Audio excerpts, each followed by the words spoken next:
Baik, bismillahirrahmanirrahim. Assalamualaikum warahmatullahi wabarakatuh. Waalaikumsalam warahmatullahi wabarakatuh. Ya, alhamdulillahirabbil alamin. Puji syukur marilah bersama-sama selalu kita panjatkan ya atas kehadirat Allah Subhanahu wa taala yang mana kita masih diberikan nikmat sehat, nikmat kesempatan untuk bisa hadir ya secara Zoom melanjutkan perkuliahan kita untuk mata kuliah farmakognosi. Adapun agenda kita masih melanjutkan ya berkenaan dengan metabolit primer yang kemarin sudah diadakan sesi tanya jawab, namun baru separuh ya.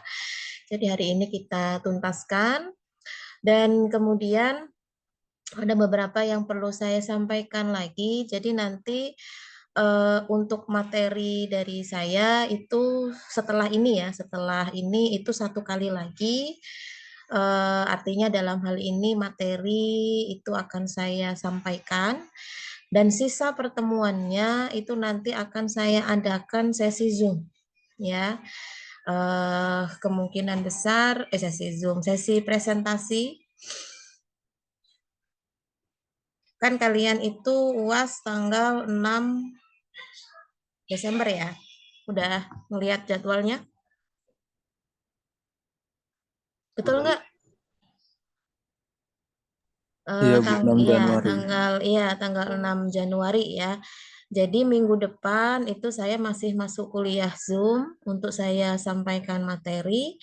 Kemudian minggu berikutnya itu kalian sediakan waktu untuk mempresentasikan hasil praktikum farmakognosi ya. Jadi dari laporan-laporan yang sudah kalian kumpulkan ke saya, itu nanti silahkan dipresentasikan oleh masing-masing kelompok sesuai dengan jadwalnya. Jadi nanti silahkan bisa diatur kembali ya jadwal Zoom-nya. Kalau saya sih tidak mesti harus sama dengan jadwal Zoom sesi perkuliahan, nanti minta tolong si pennya untuk bisa mencarikan ganti ya. Kalau memang tidak bisa di hari jadwal biasa. Artinya dalam hal ini silakan bisa dikoordinasikan. Jadi silakan gunakan waktu, nanti akan saya berikan dulu ya poin-poin yang perlu dipresentasikan biar semuanya sesuai dengan target, sesuai dengan sasaran. Nanti akan saya buatkan template-nya ya. Nanti tinggal kalian melengkapi template tersebut sesuai dengan apa yang sudah kalian lakukan pada saat praktikum ya, sesuai dengan kelompoknya masing-masing. Ya, syukur-syukur kalau memang bisa sesuai dengan hasil kelompok masing-masing ya. Tapi dalam hal ini coba dilihat per kelompok itu usahakan sesuai dari yang di awal. Kalaupun toh memang ada perubahan anggota, kan sifatnya minor ya, bukan yang sifatnya mayor semua ikut berubah kan enggak.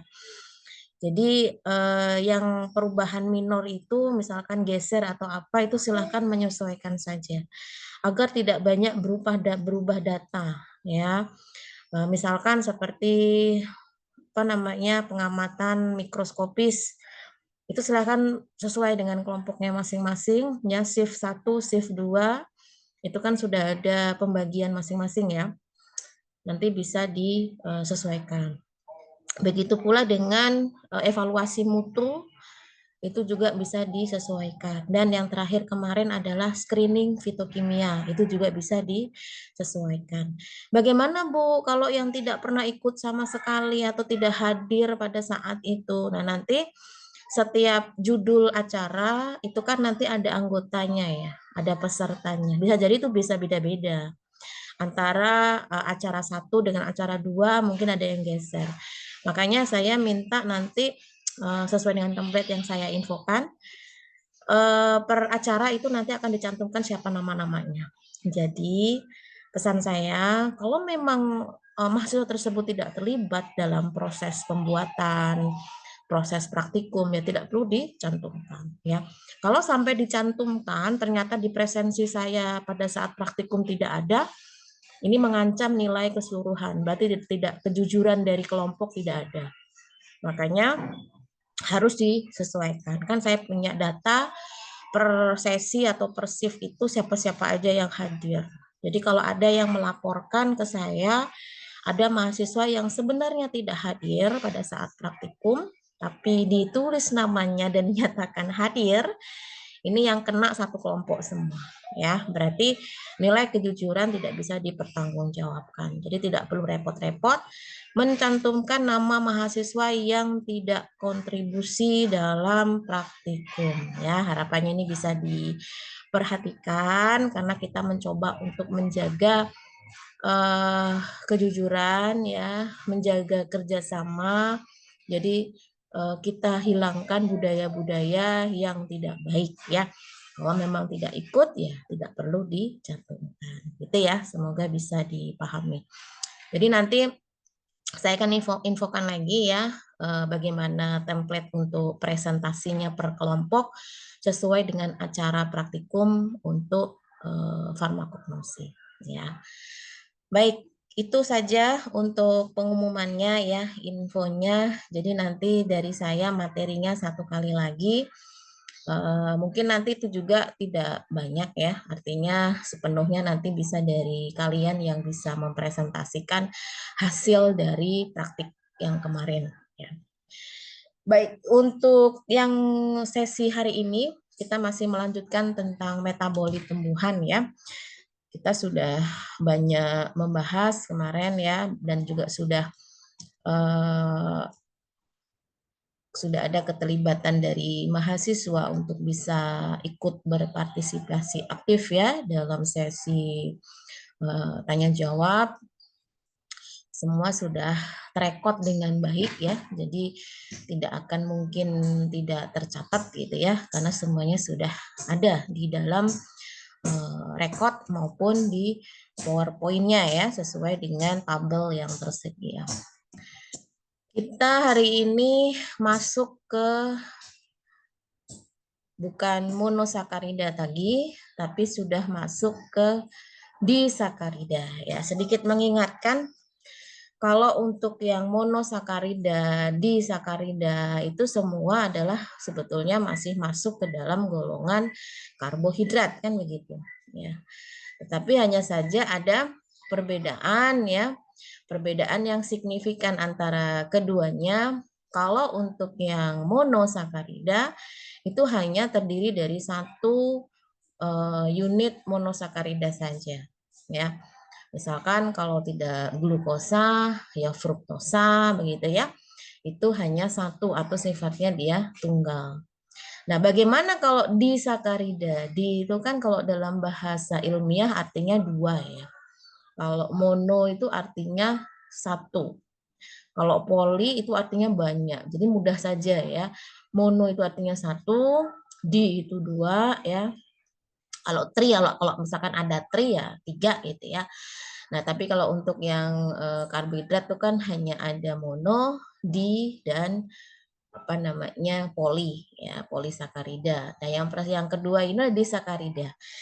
Bedanya dengan monosakarida apa? Ya, kalau disakarida ya berarti secara strukturnya itu terdiri dari dua unit monosakarida. Dia lebih kompleks ya. Yang tentunya dua unit monosakarida ini tidak berdiri sendiri, akan ada penghubungnya yang menggandeng. Jadi tetap dalam satu paket yang komplit gitu ya. Jadi tidak terpisah, tetap ada dalam satu bagian meskipun berbeda unitnya.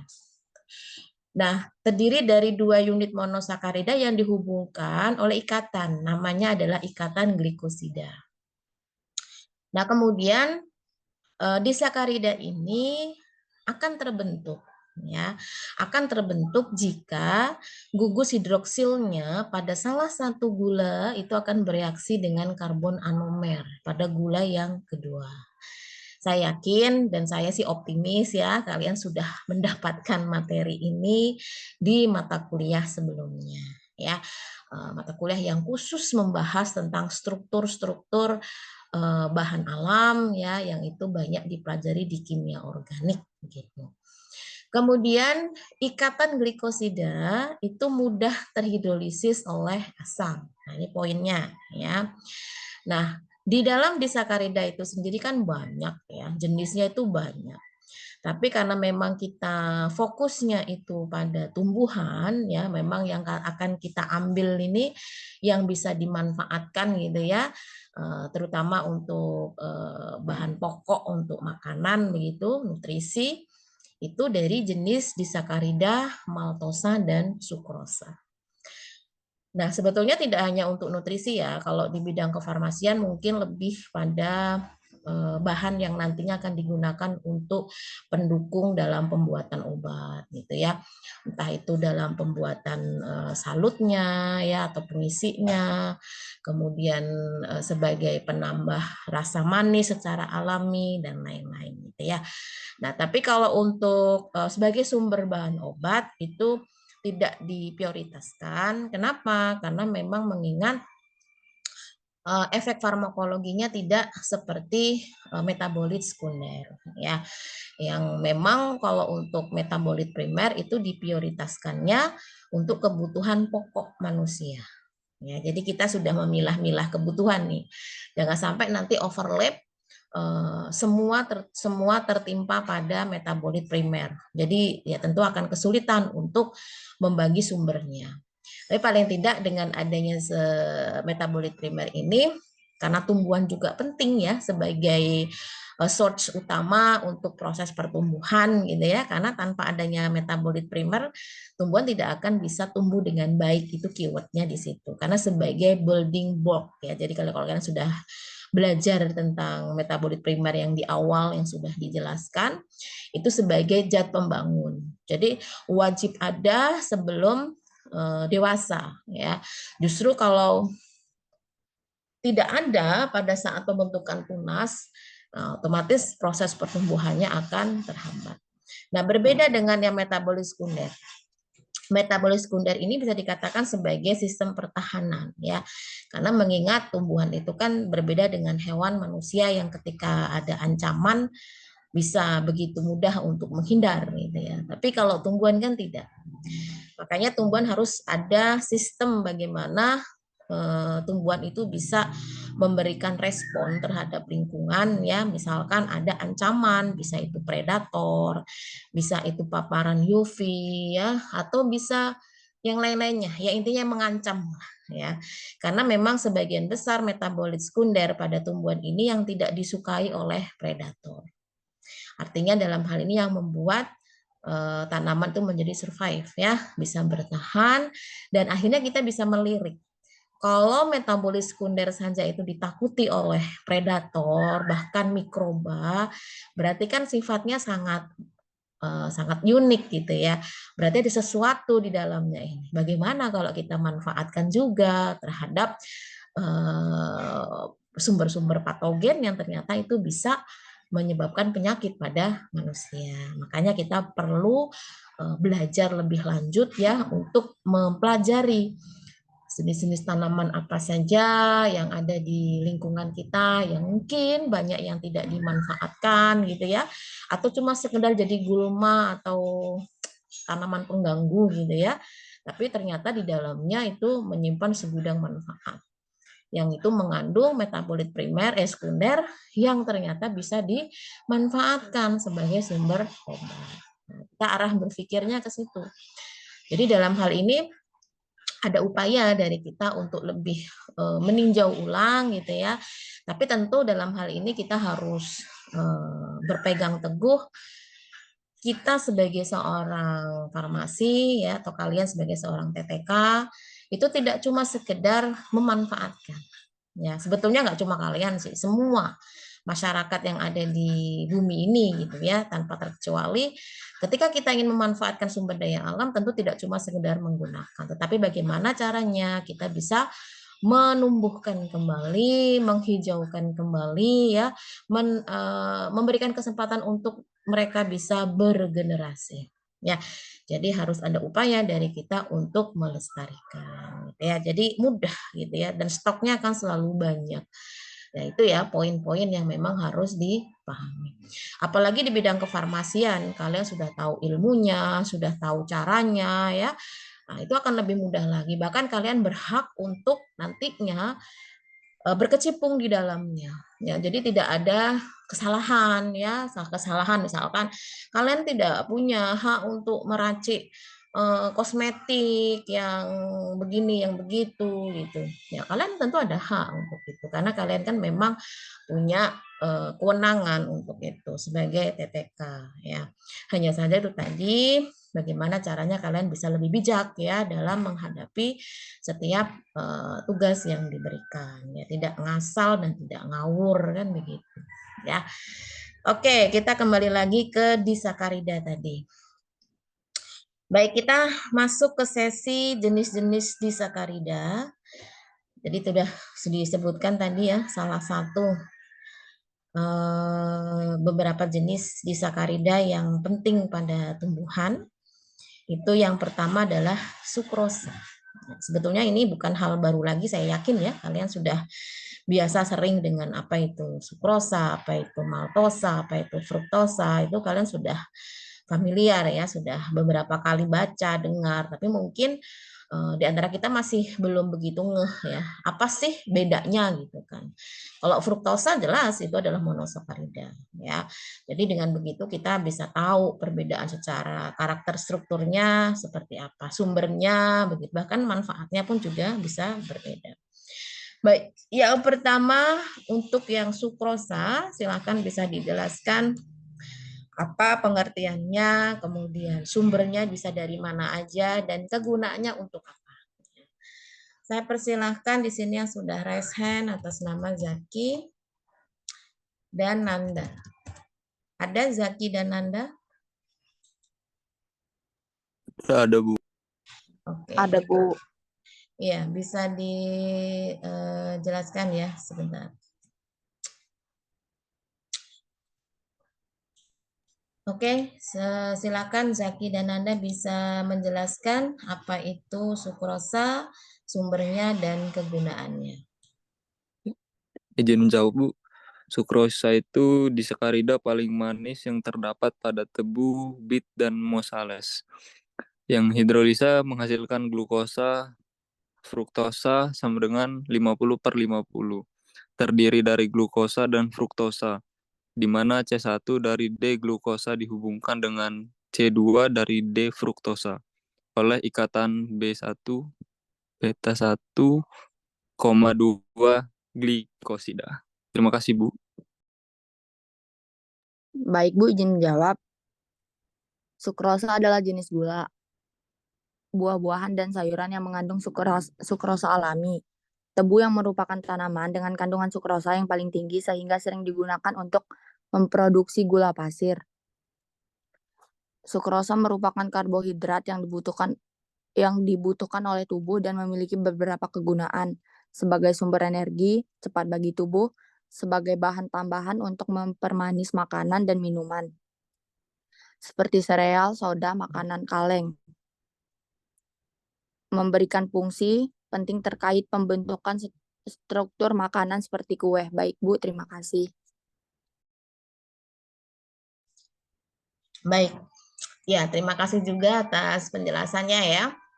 Tadi sudah disebutkan, sukrosa itu adalah contoh dari disakarida. Nah, karakteristiknya tentu berbeda ya, di mana sukrosa ini adalah disakarida yang secara ukuran manisnya dia lebih manis. Secara alami itu bisa diperoleh dari tebu ya, bit ya, dan mosales ya. Sebetulnya gini, kita kalau langsung menggunakan tebu, tahu ya batang tebu itu, kalau langsung kita ambil sarinya, kita peras gitu ya. Sebetulnya itu bukan hal yang masalah ya. Kalau memang kita suka gitu. Kan itu kan sifatnya alami. Nah, tapi beda cerita kalau tebu itu sudah digunakan untuk pembuatan gula pasir. Karena yang dibuat itu tidak sepenuhnya berasal dari air tebunya itu, ya, atau perasan tebunya itu. Ya, jadi memang dalam hal ini kita harus mempelajari lebih lanjut ya. Sebetulnya gula pasir itu jenis gula apa sih? Ini sudah dipelajari ya di pertemuan kemarin. Dan masuk ke dalam golongan apa? Ya. Kalau kalian memang butuh info-info kan bisa browsing ya. Gimana sih cara membuat gula pasir itu? Ya, meskipun bukan ranah kita, tapi kan ini sebagai knowledge kita ya, ilmu tambahan kita. Jadi kita itu wawasannya lebih luas gitu ya. Gimana sih cara membuat gula pasir itu dan lain-lain. Selain tebu ada bit ya. Ini bagus banget kalau bagi penderita diabetes ya. Kalau memang sudah tidak bisa lagi mengkonsumsi gula, pada umumnya buah bit ini menjadi pilihan atau opsi ya. Tapi memang dari rasa yang tidak semua orang suka ya, ini yang membuat PR tersendiri ya. Istilahnya itulah ya, lidah kita sudah terbiasa dengan sesuatu yang sudah ada sebelumnya, yang sudah kita biasa makan sebelumnya. Jadi sekalinya kita mencoba sesuatu yang alami, bingung lidah kita ya, nggak enak lah, pengen pengen muntah lah, yang beginilah, yang begitulah gitu. Karena padahal sesuatu yang alami itu justru malah bagus untuk tubuh kita. Apalagi kebiasaan kita yang kadar atau level manisnya sudah melebihi ambang batas. Sudah terbiasa yang manis-manis lah bahasanya. Jadi sekalinya makan sesuatu yang sebenarnya itu manis, lidah kita sudah netral, sudah tidak merasakan rasa manis yang alami. Yang misalkan kita makan ubi jalar yang direbus ya, kalau sampai lidah kita mengatakan, ini mah nggak manis, nah itu perlu dipertanyakan. Karena dengan kebiasaan kita makan manis, akhirnya itu tadi membuat sesuatu yang alami bisa hilang seketika. Ya, ini pernah saya alami secara pribadi ya, karena saya kemarin-kemarin itu mencoba untuk mengurangi mengkonsumsi gula pasir ya. Saya mengkonsumsi gula yang kadar manisnya di bawah gitu ya. Tidak menyebut merek lah, pokoknya kalian sudah tahu itu gula apa. Nah, kebiasaan itu akhirnya menurunkan ambang level pengecap saya gitu ya. Jadi sekalinya saya makan atau minum pakai gula pemanis, gula tebu atau gula pasir, itu manisnya luar biasa. Ya, berarti sebetulnya selama ini saya sudah melebihi ambang batas gitu ya. Bahkan kalau minum kopi saset ya, apapun jenisnya, saya itu selalu menambahkan gula. Luar biasa ya. Ini semoga tidak ada yang mengikuti jejak saya. Kalau sampai ada segera bertobatlah ya. Karena sangat berpengaruh jelek banget dengan kondisi kesehatan Anda. Pokoknya jangan sampai itu terjadi, terutama di ginjal ya. Kenapa sih sekarang ini penyakit ginjal itu lebih banyaknya justru derita anak-anak muda? Ya sudah tahu, karena kebiasaannya itu sangat unik ya. Suka dengan yang manis-manis, nongkrong dengan teman-teman, kalau nggak minum yang manis itu nggak seru gitu ya. Nah, dalam hal ini mungkin perlu diintrospeksikan diri. Saya seminggu itu berapa kali saya minum manis. Kalaupun memang sebagai reward atau sebagai penyeimbang tidak masalah ya, seminggu 2 kali, 3 kali. Jangan setiap hari harus minum yang manis terus ya.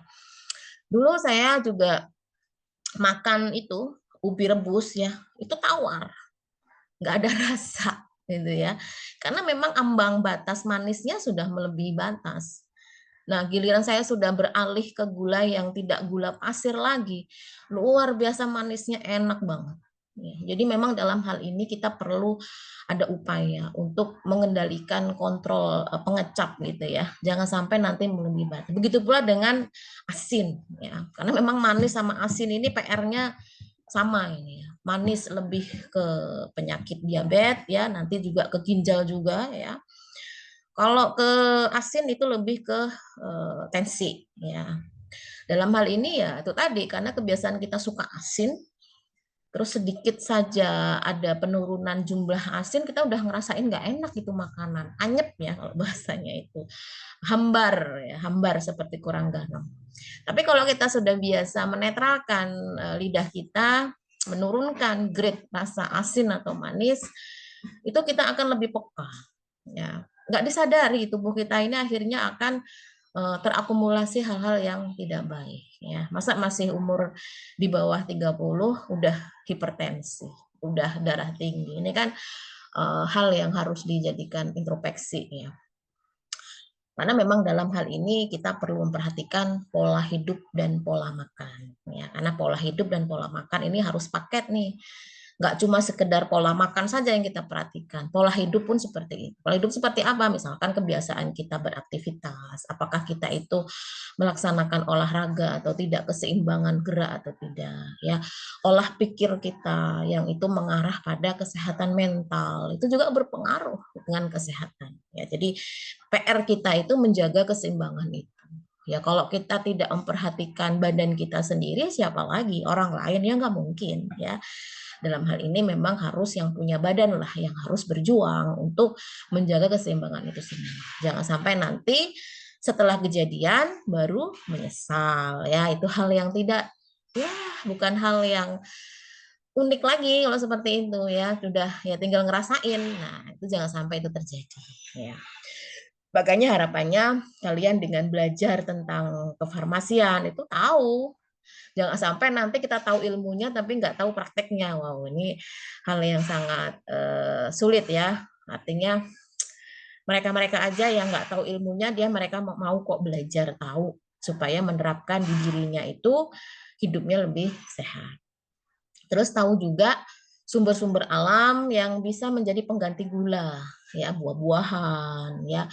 Kemudian ubi-ubian bisa dijadikan sebagai alternatif untuk pengganti karbohidrat nasi, ya, jagung. Nah, itu kan jauh lebih ramah dengan badan kita, ya, lebih mudah sifatnya itu dia lebih mudah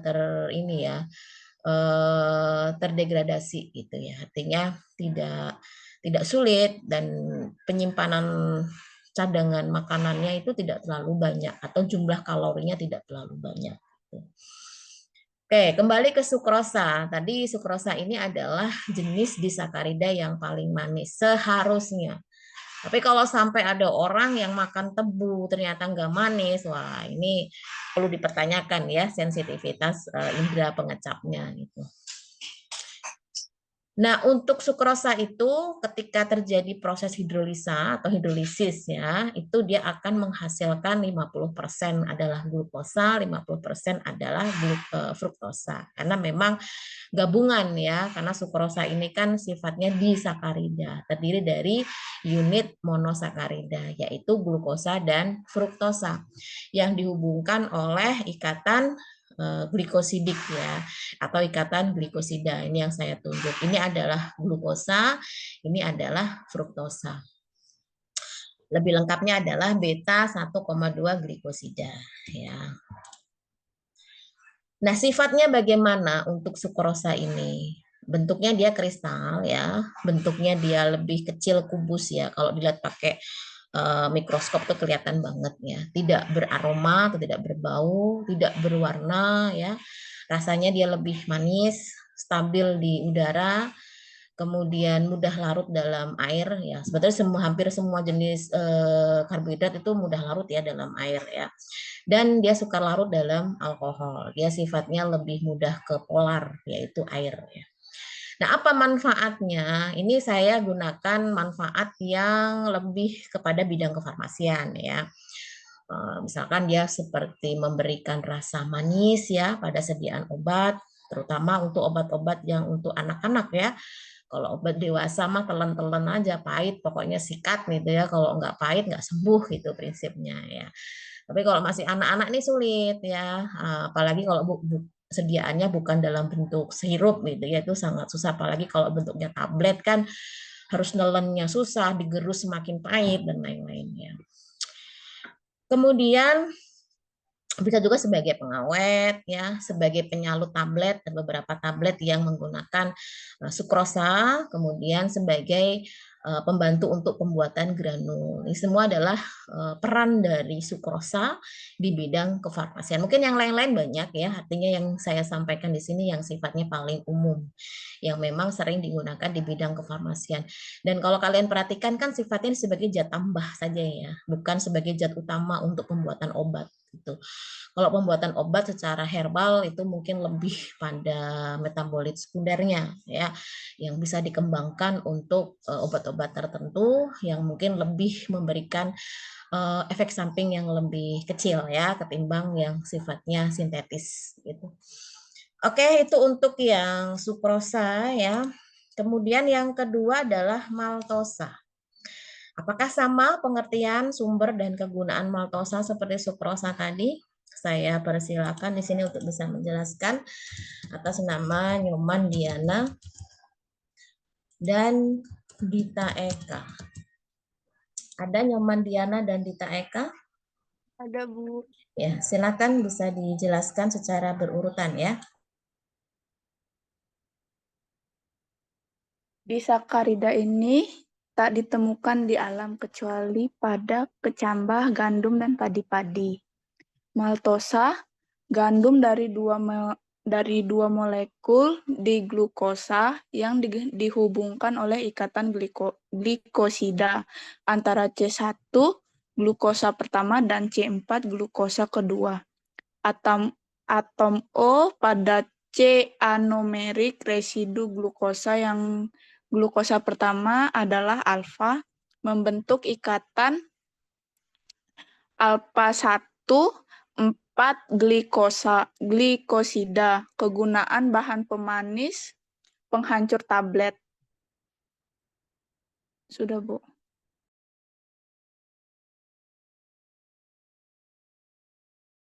Disakarida ini tak ditemukan di alam kecuali pada kecambah gandum dan padi-padian. Maltosa gabungan dari dua molekul diglukosa yang dihubungkan oleh ikatan glukosa antara C1 glukosa pertama dan C4 glukosa kedua. Atom O pada C anomerik residu glukosa pertama adalah alfa membentuk ikatan A1 4 glikosida. Kegunaan bahan pemanis penghancur tablet. Cukup, Bu.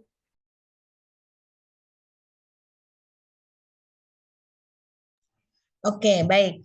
Maltosa, ya ini memang beda dengan yang apa namanya sukrosa tadi ya. Tapi sama-sama dia adalah disakarida. Ya, memang lebih banyaknya itu tidak ditemukan pada tanaman atau di alam ya. Hanya beberapa jenis saja yang ditemukan di alam yang secara alami itu dari gandum dan padi-padian. Yaitu banyak maltosanya. Nah, maltosa ini gabungan dari apa dan apa? Kan sifatnya dia unit apa namanya? Dua unit ya. Ya ini gabungan dari dua molekul glukosa. Jadi dua-duanya adalah glukosa. Glukosa bergabung gitu ya. Yang dihubungkan oleh ikatan 1,4 beta ya. Jadi dalam hal ini beda dengan yang sukrosa tadi, beda jenis ya monosakaridanya. Kalau yang maltosa itu dua jenis monosakarida. Ya, ikatannya adalah ikatan alfa 1,4 glikosida ya yang menghubungkan antara glukosa 1 dengan glukosa yang kedua.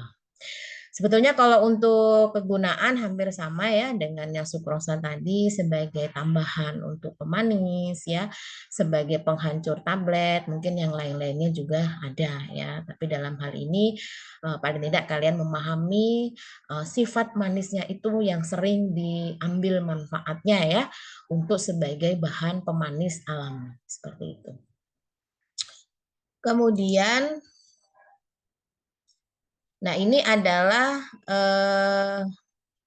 derivat-derivat dari apa namanya disakarida ya. Derivat itu artinya turunan ya. Jadi yang kita kenal juga sebagai gula-gula alkohol yang itu masuk juga ke dalam disakarida. Mungkin ini kalau di bidang industri kefarmasian bukan sesuatu yang asing ya. Kan memang sering digunakan untuk pembuatan obat ya, pembuatan bahan-bahan yang memang digunakan untuk terapi kefarmasian gitu. Yang pertama jenis-jenis gula disakarida yang itu merupakan turunan dari disakarida itu ada maltitol ya. Kemudian ada isomalt dan ada laktitol.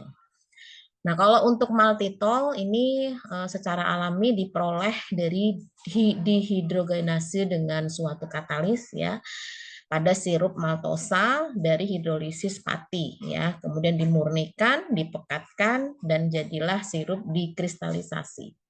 Ya, tentu tidak semudah yang saya bilang ya. Ini kan proses secara umumnya. Kalau proses secara benarnya, secara realnya ya tentu tahapannya dia lebih kompleks ya. Apalagi itu dalam skala industri dan harus benar-benar diperhatikan keamanannya, kebersihannya, ya memang semua itu harus memenuhi syarat yang telah ditentukan. Kegunaannya bisa sebagai pengganti gula, ya, bahan granulasi, karena memang ciri khasnya itu kan manis ya. Jadi sesuatu yang manis itu ya incerannya itu ya sebagai bahan pengganti gula alami. Gitu ya. Kemudian ada isomalt ya. Isomalt ini diproduksi dari sukrosa ya. Dia sifatnya sudah food grade. Jadi misalkan dari gula bit ya, itu diubah dengan transglukosidase secara enzimatik ya tentunya, itu menjadi isomaltulose disakarida dereduksi. Nah, makanya gula bit itu kalau mau ada pengolahan lebih lanjut gitu ya, dengan proses reaksi biokimia secara industri, yaitu menjadi isomalt gitu. Misalkan sebagai bahan granulasi, bahan pemanis permen karet gitu ya, yang biasa kita konsumsi. Nah, itu juga bisa diperoleh, tidak mesti harus dari gula pasir. Makanya perlu dilihat lagi sumber gulanya itu apa. Kemudian laktitol. Laktitol ini dari laktosa ya, diperoleh dengan cara dihidrogenase katalitik dari laktosa, sama juga ya sebagai pengganti gula, kemudian sebagai pencahar dan sebagai prebiotik untuk saluran pencernaan. Nah, kemudian yang selanjutnya tadi sudah disampaikan ada monosakarida ya, ada disakarida begitu ya. Nah, sekarang ada karbohidrat yang sifatnya lebih kompleks. Tidak cuma hanya 1 unit atau 2 unit tapi lebih ya. Nah, ini ada beberapa penggolongan berdasarkan jumlah monosakarida yang dimiliki. Ada berapa monosakarida yang dimiliki? Ada berapa unitnya ya. Jenis polisakarida itu ada 2 ya. Ada oligosakarida, ada polisakarida. Dua-duanya termasuk poli, tapi dilihat dari jumlah gugus monosakaridanya itu ada yang dibatasi. Kalau yang oligo itu hanya terdiri dari 3 sampai 10 monosakarida saja. Misalkan seperti rafinosa, seperti stakiosa. Sedangkan kalau polisakarida lebih dari 10 bahkan ratusan. Ya, jadi polisakarida itu adalah polimer ya, sifatnya polimer yang terdiri dari ratusan hingga ribuan bahkan ya dari satuan monosakarida. Contohnya apa? Amilum ya, selulosa. Itu adalah jenis dari polisakarida ya. Walaupun sebetulnya mau oligo maupun polisakarida termasuk karbohidrat kompleks karena memang terdiri dari lebih dari 2 monosakarida saja. Tapi kalau dilihat dari jumlahnya ada yang terbatas ya, cuma 3 sampai 10 saja yang disebut dengan oligo, dan yang lebih dari 10 bahkan sampai ratusan bahkan ribuan itu adalah polisakarida. Baik, selanjutnya kita akan membahas jenis-jenis polisakarida.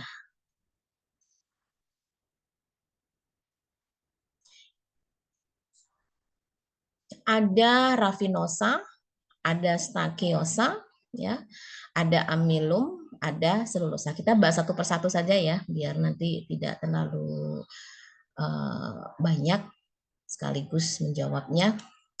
Untuk yang rafinosa, rafinosa saya persilahkan di sini atas nama Reina dan Anissa.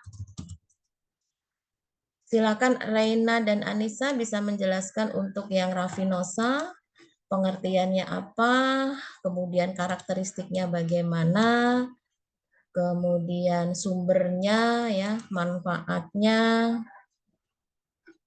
dan nah itu. Mungkin sekalian untuk yang stakiosa saja ya, karena satu slide ini. Stakiosa ini silakan Revo dan Desi. Elia. Ada? Reina dan Anissa ada? Ada, Bu. Revo dan Ada, Desi? Ada, Bu. Oke, silakan secara berurut ya. Untuk rafinosa silakan Reina dan Anissa yang menjelaskan. Stakiosa silakan Revo dan Desi yang menjelaskan. Silakan. Baik, Bu, izin menjawab. rafinosa,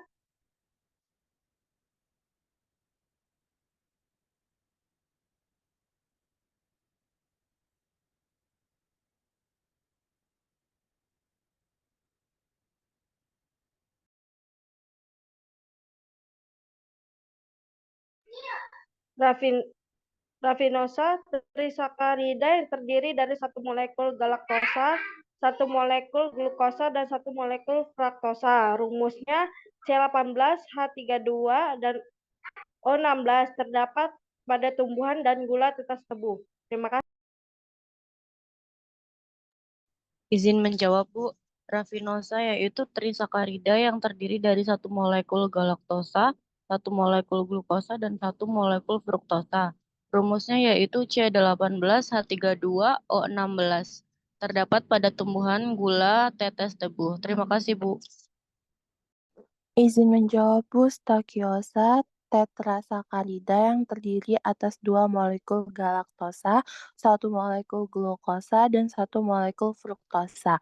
Rumusnya C24H42O21 terdapat pada kacang-kacangan. Terima kasih.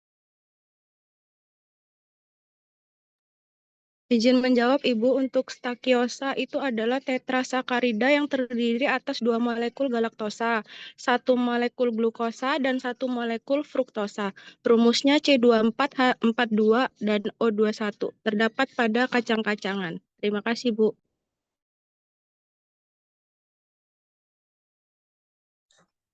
Oke, baik. Rafinosa dan stakiosa tadi masuk ke dalam oligosakarida, ya, beda dengan poli ya. Rafinosa itu terdiri dari 3 monosakarida. Kalau tetra itu berarti 4 ya. Trisakarida yang itu ada galaktosa, ada glukosa, dan ada fruktosa. Jadi dalam satu paket rafinosa itu ada 3 monosakarida itu ya. Ada galaktosa, ada glukosa, dan ada fruktosa. Rumusnya adalah C18H32O16. Ini paling banyak ditemukan pada gula tetes tebu. Ya, ini ya tadi yang untuk proses pembuatan gula ya. Kalau yang stakiosa ini beda. Kalau stakiosa itu tidak cuma 3 tapi 4. Tapi memang jumlahnya saja yang berbeda ya. Sama-sama galaktosa, sama-sama ada glukosa, sama-sama ada fruktosa. Tapi bedanya kalau untuk yang stakiosa itu galaktosanya ada 2 ya. 2 molekul galaktosa, 1 glukosa, dan 1 fruktosa. Ini rumusnya adalah C24H42O21 ya. Paling banyak itu terdapat pada kacang-kacangan, apapun itu. Ya, sebetulnya dengan kita mengkonsumsi kacang, ya setidaknya itu memang sudah mengandung gula ya. Jadi sebetulnya bahan yang manis itu tidak mesti harus berasal dari gula pasir ya. Yang penting kepekaan lidah kita aja ya. Kalau kita merasa ternyata kacang-kacangan nggak manis, ya nyatanya ada kandungan gulanya ya. Yang menyatakan ubi rebus yang kita sering makan gitu ya, itu nggak manis, ternyata ada kandungan gulanya ya. Sebetulnya semua tergantung dari bagaimana kita mengkontrol indera pengecap kita ya. Jangan yang anggap kita manis itu pasti hanya gula gitu ya, gula pasir, itu nggak ada selain itu. Padahal setiap hari kita mengkonsumsi asupan-asupan gula-gula dari sumber yang lain ya. Itu untuk rafinosa dan stakiosa. Nah, sekarang yang amilum dan selulosa. Ini masuk ke dalam polisakarida ya. Oke, untuk yang amilum atau pati, saya persilahkan Lia dan Nabila Pratama. Kemudian untuk yang selulosa, saya persilahkan Dewi Artika dan Putri Asmara. Oke, untuk Lia dan Nabila Pratama ada? Ada, Bu. Dewi Artika dan Putri Asmara ada? Ada, Bu. Oke, silakan masing-masing berurutan ya menjelaskan amilum dan selulosa. Baik Ibu, izin menjawab. Amilum atau pati, cadangan energi tumbuhan, merupakan polimer glukosa yang terdiri dari 20% bagian yang larut air atau amilosa tidak bercabang, 80% bagian yang tidak larut air, amilopektin yang banyak cabang, atau C1 sampai 6 setiap 10 sampai 30 residu. Rumus molekulnya C6H10O5N. Terdiri dari dua macam polisakarida yang kedua-duanya adalah polimer dari glukosa yang merupakan amilosa kira-kira 20 sampai 28% dan sisanya amilopektin. Amilosa terdiri atas 250 sampai 300 unit di glukosa yang berkaitan dengan ikatan alfa 1,4 glikosidik yang merupakan molekul menyerupai rantai terbuka. Amilopektin terdiri atas molekul diglukosa yang sebagian besar merupakan ikatan 1,4 glikosidik dan sebagian ikatan 1,6 glikosidik. Adanya ikatan 1,6 glikosidik merupakan molekulnya bercabang. Sifat amilum tidak larut dalam air sehingga banyak digunakan sebagai bentuk simpanan karbohidrat pada tanaman. Kegunaan amilum yang pertama sebagai bahan pengisi, pengikat, dan penghancur tablet. Yang kedua, suspensi amilum sebagai oral sebagai antidotum. Yang ketiga, sebagai pelengkap nutrisi adsorben. Terima kasih Bu, cukup. Baik Bu Nabila izin menjawab. Amilum atau pati yaitu cadangan energi tumbuhan merupakan polimer glukosa terdiri dari 20% bagian yang larut air, amilosa tidak bercabang, 80% bagian yang tidak larut air, amilopektin banyak cabang, C1-6 setiap 10-30 residu. Rumus molekulnya C6H10O5N. Terdiri dari dua macam polisakarida yang kedua-duanya adalah polimer dari glukosa, yaitu amilosa, kira-kira 20-28%, dan sisanya amilopektin. Amilosa terdiri atas 250-300 unit D-glukosa yang berkaitan dengan ikatan alfa 1,4 glikosidik. Molekulnya menyerupai rantai terbuka. Amilopektin terdiri atas molekul D-glukosa yang sebagian besar mempunyai ikatan 1,4 glikosidik dan sebagian ikatan 1,6 glikosidik. Adanya ikatan 1,6 glikosidik, molekulnya bercabang. Cukup, Bu. Baik, izin menjawab. Yang selulosa disebut juga serat dan merupakan polisakarida terbanyak ditemukan di dalam dinding sel tumbuhan. Rumusnya C6H10O5N. Selulosa, polimer glukosa yang berbentuk rantai linear serta dihubungkan oleh ikatan beta 1,4 glikosidik antara glukosa dengan glukosa, sulit diuraikan. Bentuk seperti fiber atau serat lurus dan memanjang. Gunaannya adsorben, pengisi, pengikat, bahan pakaian, pelindung luka bedah. Seratnya berguna memperlancar pencernaan. Cukup Ibu, terima kasih.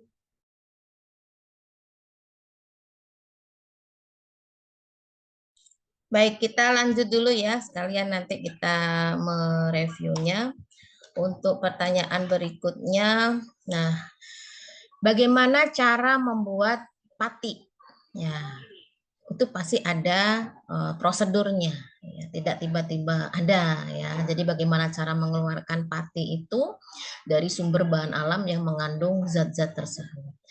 Silakan di sini saya persilakan untuk bisa menjawab ya atas nama Via dan Maharani.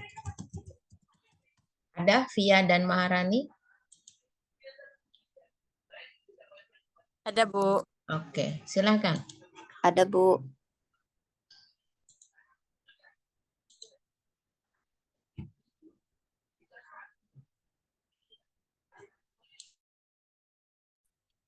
Baik, Ibu izin menjelaskan cara produksi pati.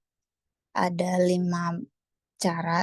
Yang pertama, bagian tanaman digiling kasar. 2, pencucian berulang dengan air. Yang ketiga, pengayakan basah. 4, pemisahan dengan sentrifugasi. Yang kelima, pengeringan dan penggilingan. Baik, Ibu izin menjawab cara memproduksi pati. Itu ada 5. Yang pertama bagian tanaman digiling kasar. Yang kedua pencucian berulang dengan air. Yang ketiga pengayakan basah. Yang keempat pemisahan dengan sentrifugasi. Yang kelima pengeringan dan penggilingan. Terima kasih. Oke, baik. Terima kasih juga atas jawabannya ya. Yang selanjutnya tadi adalah amilum atau pati. Ya, memang ini bisa dikatakan yang paling banyak ya, selain selulosa, jumlah monosakaridanya. Ya, karena memang dikatakan amilum ini sebagai cadangan energi terbesar bagi tumbuhan. Karena tumbuhan ini kan punya ciri khas ya dibandingkan dengan makhluk hidup yang lain, yakni mampu melakukan proses fotosintesis gitu. Dan yang dihasilkan itu adalah amilum. Ada beberapa jenis tanaman yang jumlah amilumnya itu tidak sepenuhnya digunakan untuk metabolisme tumbuh-tumbuhan. Ada yang disimpan di dalam bagian-bagian organ tertentu, misalkan seperti akar, batang, buah ya, yang paling sering di buah ya. Yang memang itu kandungan amilumnya lebih besar. Ini merupakan polimer dari glukosa. Nah, sebetulnya amilum itu tidak sepenuhnya dia itu sifatnya larut dalam air seperti monosakarida lainnya ya. Karena ada 20% bagian itu sifatnya dia larut ya. Yang kita kenal dengan istilah amilosa ya, ini amilosa. Sedangkan 80%-nya itu sifatnya tidak larut di dalam air. Ini adalah bagian amilopektinnya ya. Nah, rumusnya adalah C6H10O5N. Ya. Nah, dalam hal ini kita perlu paham ya bahwasanya ada 2 macam polisakarida ya. Yang kedua-duanya ini ya merupakan polimer dari glukosa. Apa saja ya tadi? Amilosa dan amilopektin. Nah, secara karakteristik keduanya, kalau untuk amilosa itu terdiri dari glukosa sebanyak 250 sampai 300 unit ya. Jadi jumlahnya nggak cuma 3, enggak, ini kan sebagai contoh aja. Jadi jumlahnya itu bisa 250 sampai 300 unit glukosa. Yang masing-masing glukosa ini akan dihubungkan oleh ikatan alfa 14 glikosida ya, atau ikatan glikosida. Sedangkan kalau untuk yang amilopektin ini dia ada ikatan yang disebut dengan ikatan 16 glikosidik ya. Dia sifatnya bercabang. Jadi rantainya tidak lurus seperti amilosa, tapi dia lebih ke bercabang. Jadi ini yang memang menyulitkan untuk jenis amilopektin ini dia larut di dalam air. Makanya ada beberapa bagian dari amilum yang tidak bisa larut dalam air, yaitu pati itu tadi. Makanya ada beberapa cara yang harus diterapkan dalam proses pembuatan pati. Ya. Nah, ini lanjut untuk yang menjawab yang kedua, bagaimana cara membuat pati. Nah, sebelum menjawab itu kita harus tahu dulu ya bahwasanya manfaat untuk amilum itu tentu yang paling utama itu sebagai sumber pangan pokok ya bagi kita terutama di Indonesia ya. Karena kalau kita ini belum makan karbo itu belum dikatakan makan gitu. Nah, sebetulnya tinggal tergantung sumbernya aja sih ya. Kalau kita makan ubi rebus pagi bilangnya belum makan ya, itu perlu ditelaah lagi gitu. Paham nggak dengan karakteristik dari karbohidrat itu seperti apa? Karena kita ini kan acuannya itu kan nasi ya. Kalau kita belum makan nasi itu kayaknya belum makan gitu kan. Padahal kita makan roti, makan biskuit ya, makan ubi-ubian, singkong, apapun itu, kentang, jagung ya sebagai sumber karbo ya kita sudah makan gitu kan. Bedanya bukan dalam bentuk nasi. Makanya sebisa mungkin kita harus bijak untuk bisa menentukan ya jenis makanan yang kita asup gitu. Ya jangan sampai karbo ketemu karbo gitu ya. Sulit ini. Memang kita seringnya kan seperti itu, sudah makan mie instan ditambah nasi biar kenyang gitu kan. Sudah makan nasi ada sambal kentangnya, apalagi kentangnya udah berapa buah gitu kan, numpuk di meja kita apa di piring kita gitu.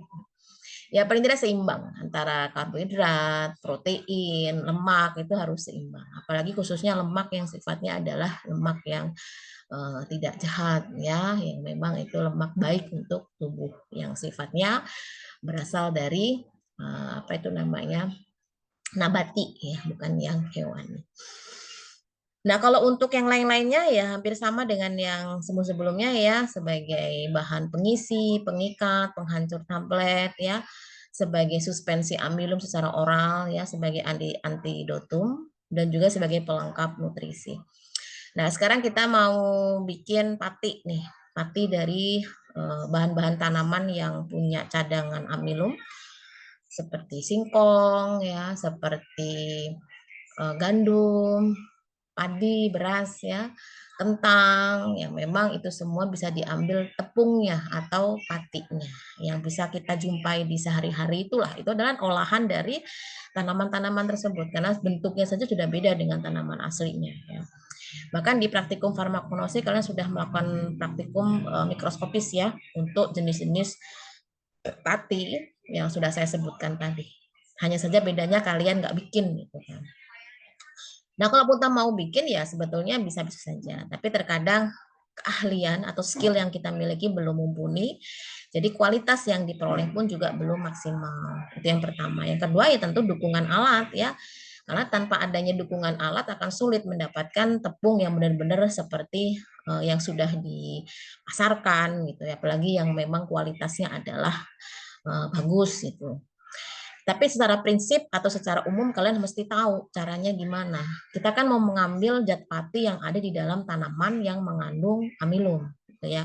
Ya tentu kita siapkan dulu tanamannya apa ya. Misalkan singkong atau kentang ya, jagung dan lain-lain kita siapkan. Kita cuci bersih gitu ya. Lalu di ayak secara basah gitu ya. Tapi itu pun masih belum begitu lembut ya.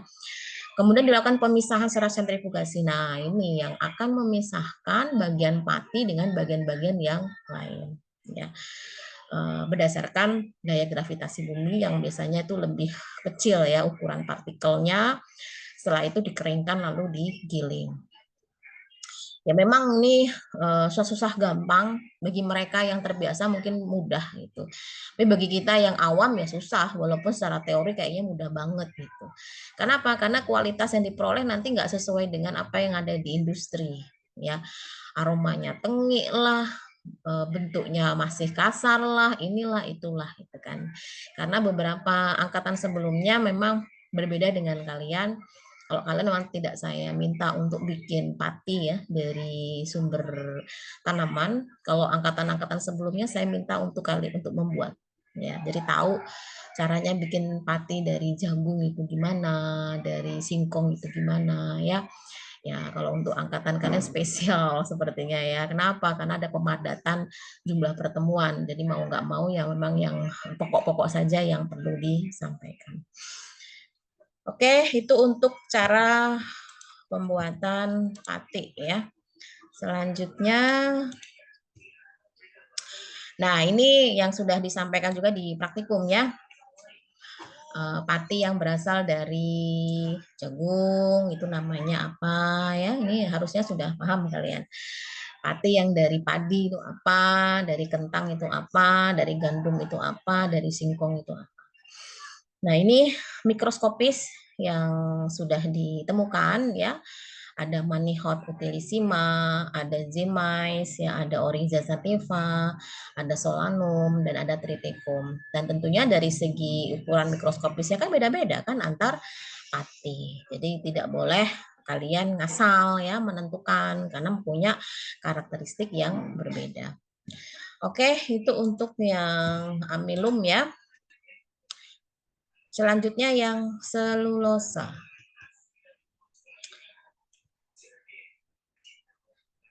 Tadi sudah disampaikan ya, selulosa. Apa sih bedanya dengan yang amilum?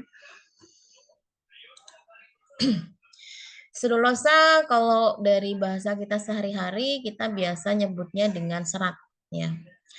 Disebut juga dengan serat, yang itu merupakan polisakarida terbanyak. Ya. Jadi paling banyak memang diperoleh dari tumbuhan. Jadi kalau kalian itu dikatakan dokter kurang serat, ya berarti kurang makanan sayur-sayuran, ya kurang makanan dari tanaman lah intinya seperti itu. Kenapa? Karena memang serat ini produsen utamanya adalah tanaman, tidak bisa diperoleh dari yang lain. Ya kalaupun memang ada olahannya, tetap olahan itu berasal dari tanaman. Ya. Selulosa ini adalah polimer glukosa yang berbentuk rantai linear ya, serta dihubungkan oleh ikatan beta-1,4 glikosida. Jadi antara glukosa dengan glukosa ini lebih sulit untuk diuraikan. Jadi bentuknya itu seperti serat atau fiber yang lurus dan panjang ya, antar glukosa-glukosa ini dihubungkan oleh ikatan 1,4 beta glikosida ini. Ya, untuk manfaatnya ya selain sebagai sumber serat bagi manusia, juga sebagai adsorben ya, pengisi, pengikat, bahkan bahan makanan, bahan pakaian ya, pelindung luka, misalkan seperti kasa dan lain-lain ya. Seratnya juga bisa untuk memperlancar pencernaan. Memang selulosa ini bentuknya macam-macam ya, tidak semuanya jenis selulosa bisa digunakan sebagai bahan pangan, enggak. Tidak bisa semua jenis selulosa digunakan sebagai untuk bahan pakaian ya enggak, tergantung dari jenisnya ya. Ini contoh-contoh yang bisa kalian pelajari. Kalau yang selulosa yang untuk makanan, misalkan untuk jenis proses fermentasi ya, itu bisa diperoleh dari jenis mikroba tertentu yang sifatnya menguntungkan tentunya ya. Contohnya adalah Acetobacter pseudomonas. Ini untuk pembuatan nata de coco. Ya, siapa sih di antara kita yang belum pernah makan nata de coco ya? Apalagi dikasih es sirup gitu kan, es kelapa gitu kan. Nah, ini nambah seger gitu. Nah, ini juga termasuk selulosa, ya serat. Jadi dia berupa selaput tebal ya, yang kandungannya itu 35 sampai 62% selulosa dan kenyal gitu kan. Nah, ada juga selulosa Gossypium arboretum, tanaman kapas. Ya, ini juga nggak bisa untuk pembuatan nata coco ya nggak bisa. Nah, kalau untuk selulosa tanaman kapas ya tentu untuk tekstil ya, untuk apa namanya kapas, untuk benang ya, dia kan lebih soft gitu ya, lebih lembut. Ada juga dari jenis tanaman serat rami ya. Buehmeria nivea ya. Kalau kalian pernah dengar serat rami ya ini ya. Biasanya untuk pembuatan kertas, tekstil dan lain-lain. Ada juga dari ini yang enggak asing ya. Agave sisalana ya. Ini biasanya untuk sejenis tanaman nanas ya. Jadi daunnya itu kan kalau diurai itu kan bentuk dalamnya itu kan serat-serat ya. Itu bisa untuk tali tambang misalkan ya, untuk proses pembuatan keset, sapu dan lain-lain dan lain-lainnya. Jadi dalam hal ini banyak sumber-sumber alam yang kandungan selulosanya itu lebih tinggi, tapi kita perhatikan lagi manfaatnya lebih kemana ya. Tentunya kalau untuk nutrisi harus sesuaikan, bisa tidak dimakan, berbahaya tidak untuk dimakan, dan bagaimana kalau itu berada di dalam tubuh kita. Tapi kalau untuk selulosa yang sifatnya umum, ya biasanya untuk kebutuhan-kebutuhan sehari-hari ya, yang sudah disebutkan tadi.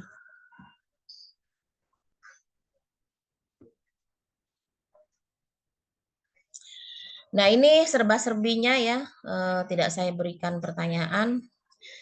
Jadi ada polisakarida juga yang dari bahan alam, tapi bukan dari tanaman. Ini tambahan aja ya, dari mikroba. Makanya sebetulnya mikroba ini tuh jangan jangan dianaktirikan gitu kan. Sebagai bahan alam. Karena sebetulnya mikroba ini juga sumber alam gitu. Karena sudah banyak produk-produk kesehatan yang sekarang ini sudah mulai melirik di bidang mikroba. Kenapa? Karena jumlahnya tak terbatas mereka itu. Dan tentunya cepat dalam proses produksinya. Beda dengan tanaman. ya. Tanaman itu kan harus butuh pertumbuhan dulu, setiap tanaman pasti waktunya beda-beda untuk panen dan lain-lain. Kalau mikroba ini kan pertumbuhannya bisa dalam hitungan menit, jam, gitu, hari, artinya lebih cepat. Hanya saja fasilitas yang mendukung ini yang tidak semua ada. Jadi hanya industri-industri besar sajalah yang bisa menggunakan mikroba sebagai bahan baku untuk kebutuhan kita ya. Misalkan di sini polisakaridanya jenis dextran. Ini dari bakteri Leuconostoc ya, dextranicum. Misalkan untuk infus ya, untuk pengencer darah ya. Ada santan gam dari Xanthomonas campestris ya, untuk stabilizer suspensi dan emosi. Ada letinan ya. Ini hanya beberapa contoh saja. Nah, selain mikroba juga dari tanaman air ya, alga. Ini yang sepertinya sudah mulai agak punah ya. Nggak semua perairan laut atau pantai itu ada sekarang. Karena memang jumlahnya ini sudah berkurang, satu karena faktor diambil oleh orang, dua tidak ada regenerasi, tiga kerusakan lingkungan. Ya, makanya sudah sulit untuk ditemukan. Biasanya di perairan-perairan yang masih virgin saja ya, yang jarang dijamah oleh orang. Itu yang banyak ditemukan alga. Karena alga itu kan manfaatnya luar biasa ya, terutama untuk nutrisi. Bahkan untuk kecantikan ya, untuk penghasil protein itu kan sangat bagus banget itu. Ada natrium alginat ya. Ini diambil dari ganggang coklat pada gambar itu ya, Laminaria digitata. Kemudian ada dari agar ya, genus dari Gelidium, ada Gracilia confervides, ini juga dihasilkan dari tanaman ini ya, alga gitu. Ada juga karaginan ya, dan lain-lain. Tentu jumlahnya lebih banyak ya kalau kita tahu sumbernya di mana. Tapi masalahnya kan sumbernya sudah susah. Mungkin jenis alga yang bisa bertahan ya alga itu saja. Padahal jenis alga itu kan banyak banget ya. Ada alga merah, alga hijau, alga coklat, dan lain-lain sesuai dengan genusnya masing-masing. Oke, mungkin itu untuk sesi tanya jawab yang karbohidrat ya. Ada satu lagi untuk yang asam lemak ya, sesuai dengan apa yang sudah saya sharekan materinya. Untuk berikutnya silakan nanti bisa berpartisipasi aktif ya untuk bisa menjawab setiap pertanyaan yang diberikan.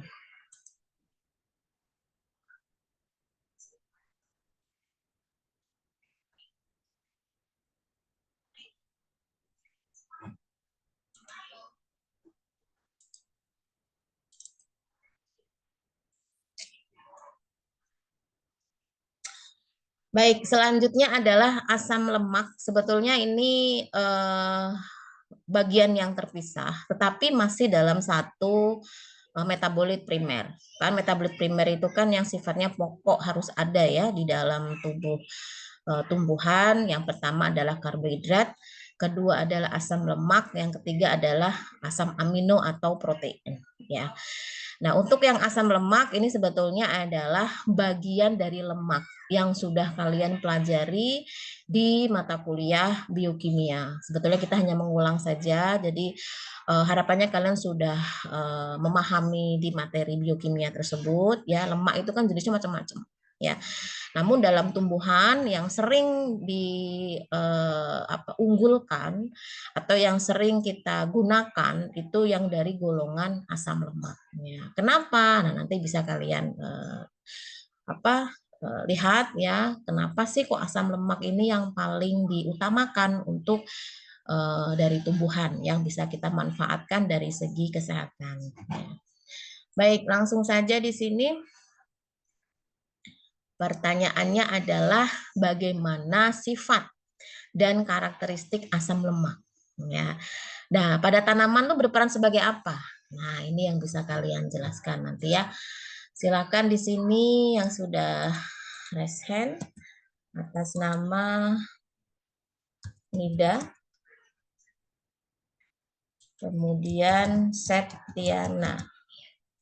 Ada Nida dan Septiana? Ada, Bu. Oke, silakan untuk bisa menjawab.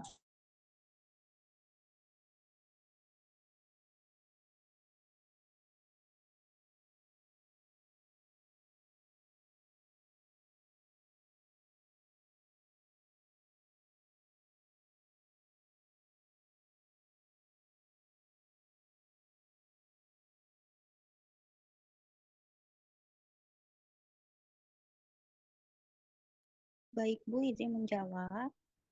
Asam lemak disebut juga karboksilat alifatik, yaitu senyawa yang terdiri dari atom karbon dan atom hidrogen. Bersifat tidak larut air, tetapi larut dalam pelarut organik. Banyak ditemukan dalam tumbuhan seperti minyak kelapa, kacang tanah, jagung, dan zaitun. Asam lemak dalam tumbuhan yaitu berfungsi sebagai pembentuk membran dalam kloroplas dan mitokondria. Yang kedua, sebagai cadangan energi dalam proses perkecambangan. Baik, Bu, terima kasih.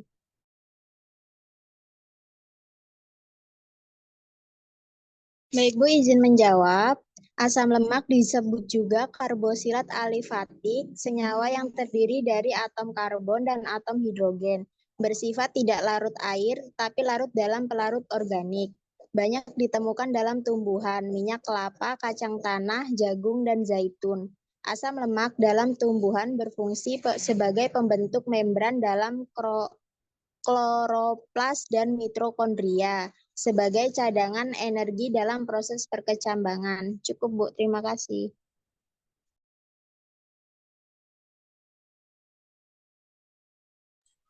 Oke, baik. Terima kasih juga ya. Apa sifat dan karakteristik dari asam lemak? Nah, ini sebetulnya sudah disampaikan juga ya, secara karakteristiknya di mata kuliah biokimia. Asam lemak itu disebut juga dengan karboksilat alifatik.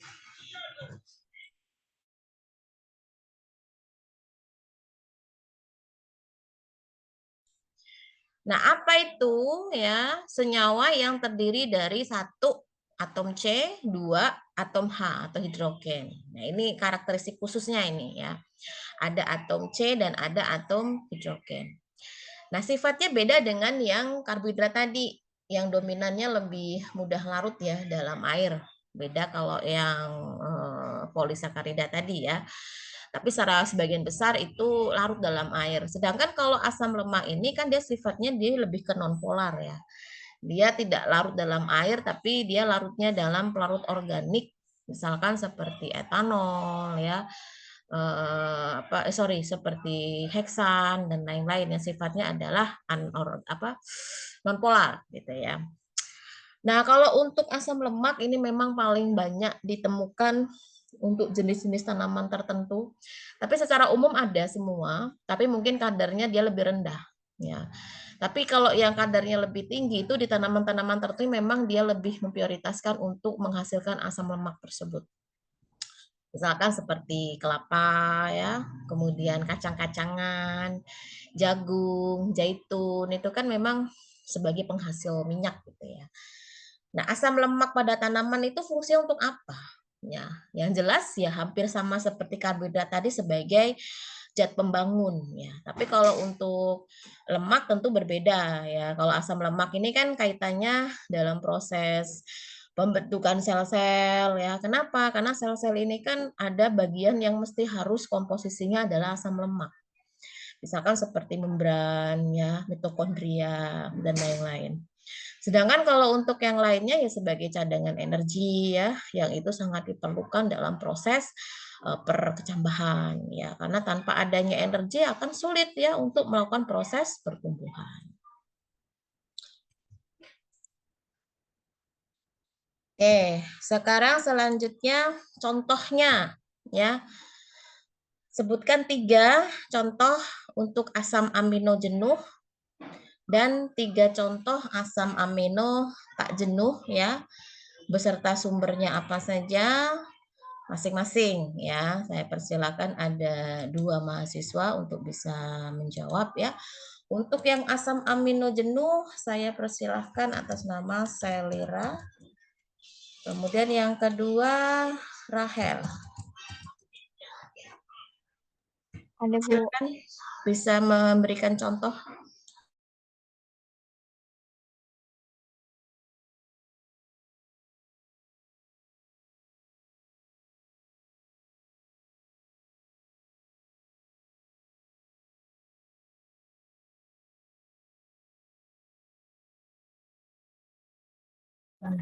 Baik Bu, izin menjawab. Asam aminogennya itu ada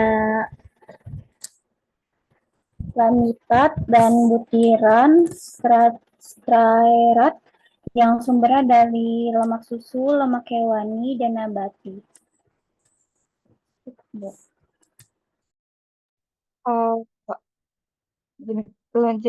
Jenis lemak asam lemak tak jenuh ada plamitoleat, sumbernya dari lemak hewani dan nabati. Oleat, sumbernya dari lemak hewani dan nabati. Linoleat, sumbernya dari minyak nabati. Lalu ada arachidonat, sumbernya dari minyak nabati, dan linoleat, sumbernya dari minyak kerami.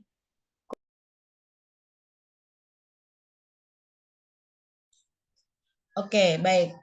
Contoh-contoh ini sifatnya banyak ya, yang saya tampilkan hanya beberapa saja yang memang sering kita dengar gitu kan. Kalau untuk yang asam lemak jenuh itu ada 3 contoh, ada butirat, palmitat, sama stearat. Ini dominannya dihasilkan oleh lemak hewani. Ya, paling banyak adalah lemak hewan. Sedangkan kalau yang tak jenuh itu dari nabati. Ada beberapa juga dari hewan tapi tidak banyak ya. Yang paling utama itu dari nabati. Contohnya apa saja? Ada palmitoleat, ada oleat, ada linolenat, ada arachidonat dan lain-lain ya. Yang itu bersumber dari tanaman. Ya tentu kalian sudah bisa tahu lah ya, mana yang lebih banyak harus dikonsumsi seharusnya berdasarkan dari materi yang sudah saya sampaikan di biokimia. Ya, bedanya apa sih lemak jenuh sama tak jenuh gitu. Kemudian, nah ini juga sudah saya sampaikan di mata kuliah biokimia, tapi tentunya di mata kuliah ini tidak semua saya sampaikan. Tapi yang saya sampaikan itu yang sifatnya memang dominan ada di dalam tumbuhan. Jadi penggolongan asam lemak itu berdasarkan strukturnya ada asam lemak, ada fosfolipid, ada glikolipid. Nah, kita yang akan fokus pada tanaman adalah yang asam lemak yang ini. Ya, kalau untuk yang lainnya tidak, ini sudah saya sampaikan di mata kuliah biokimia. Ya. Nah, ini sudah dipelajari juga sebetulnya ya, tinggal kalian mengingat kembali. Nah, dari yang sudah kita tentukan tadi, kalau asam lemak ini memang dominan yang banyak ditemukan pada tanaman ya. Apa itu asam lemak? Ya, dan berikan contoh jenisnya beserta sumbernya. Sumbernya itu dari tanaman apa? Baik, di sini saya persilahkan atas nama Tasya.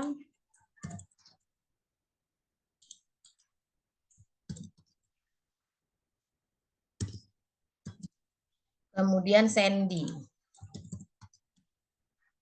Silakan Tasya dan Sandy ada? Ada, Bu. Oke, silakan.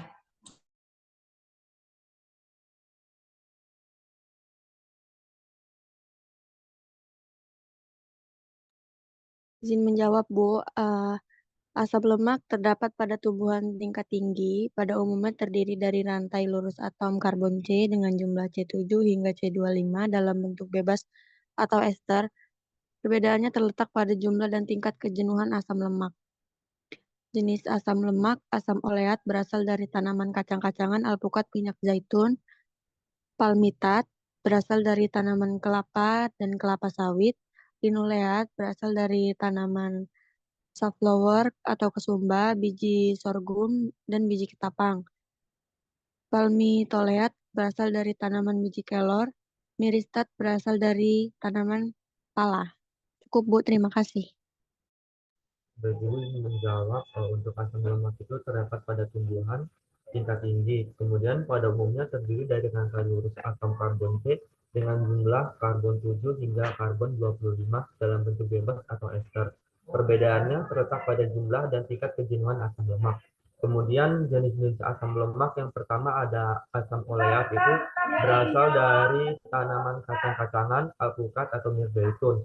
Kemudian asam lemak palmitat berasal dari tanaman kelapa atau kelapa sawit. Kemudian asam lemak linoleat berasal dari tanaman safflower atau bunga kesumba, biji sorghum dan biji ketapang. Kemudian asam lemak palmitoleat berasal dari tanaman biji kelor, dan jenis asam lemak myristat berasal dari tanaman pala. Terima kasih, Bu. Oke, baik. Ya, tadi sudah disampaikan juga ya, asam lemak. Kenapa sih yang kita pelajari utama di sini? Karena memang paling banyak ditemukan pada tumbuhan, ya, terutama si tumbuhan tingkat tinggi, ya. Jadi dominan yang memang sering dimanfaatkan oleh kita sebagai manusia, ya, pengguna lah, sebagai konsumen bahasanya. Nah, pada umumnya sih kalau dilihat dari struktur ini sudah disampaikan tadi ya, ada karbon, ada unsur karbon, ada hidrogen ya, jumlahnya itu berkisar antara 7 sampai 25 ya, tergantung dari bentuk bebasnya atau esternya. Jadi perbedaannya itu pada jumlahnya dan kejenuhannya seperti apa ya, tingkat kejenuhannya. Nah, ini contoh-contoh yang bisa kalian ambil ya, dari jenis asam lemak dan dari mana tanamannya ya. Misalkan seperti asam oleat. Nah, itu sumbernya bisa dari kacang-kacangan, alpukat, bahkan dari minyak zaitun ya. Palmitat itu dari kelapa sawit. Ada linoleat dari safflower, dari biji sorghum, biji ketapang ya. Ada palmitoleat misalkan dari biji kelor ya, myristat dari pala ya. Ini adalah jenis-jenis tanaman, meskipun tidak cuma ini, banyak ya. Artinya dalam hal ini silahkan kalian nanti bisa memberikan penjelasan lebih lanjut ya. Artinya menyebutkan jenis-jenis apa saja dari asam lemak beserta sumbernya. Tidak cuma sebatas ini. Kemudian untuk strukturnya bagaimana? Ya, struktur rumus umumnya sih CH3, CH2, NCOOH. Jadi dia punya unsur COOH ya, atau rantai COOH yang paling belakang itu. Ini ciri khas. Coba kalian perhatikan semua rantainya belakangnya ada COOH semua ya. Nah, yang membedakan satu dengan yang lain adalah tingkat kejenuhannya, jumlah C-nya ya. Kisarannya itu antara 12 sampai 24. Makanya bisa dibedakan ada asam lemak jenuh, ada asam lemak tak jenuh ya. Kalau untuk yang jenuh bedanya secara prinsip ya, tidak ada rantai gandanya atau rangkapnya ya. Sedangkan kalau tak jenuh itu ada. Yang masuk ke dalam golongan jenuh itu misalkan asam butirat, ya, asam kaproat, asam laurat, myristat dan lain-lain. Kalau yang tak jenuh itu ada palmitoleat, oleat, linoleat, linolenat dan lain-lain. Oke, itu sekarang kita masuk ke asam lemak jenuh ya. Apa itu asam lemak jenuh ya? Berikan contohnya. Oke, saya persilakan di sini atas nama Lydia Aldi.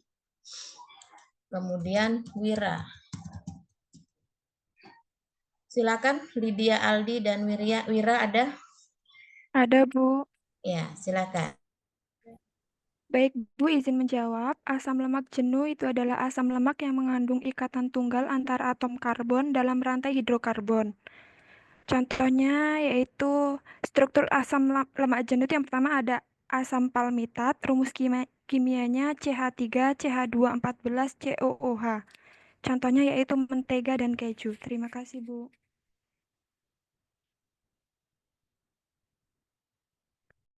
Ibu izin menjawab. Asam lemak jenuh yaitu asam lemak yang mengandung ikatan tunggal antara atom karbon dalam rantai hidrokarbon.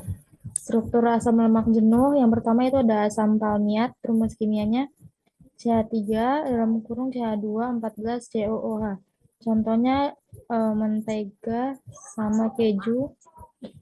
Selanjutnya asam stearat, asam steanik, rumusnya C18H36O2. sebagai komposisi tambahan kosmetik dan produk industri sebagai surfaktan. Terima kasih, Bu. Oke, yang pertama adalah asam lemak yang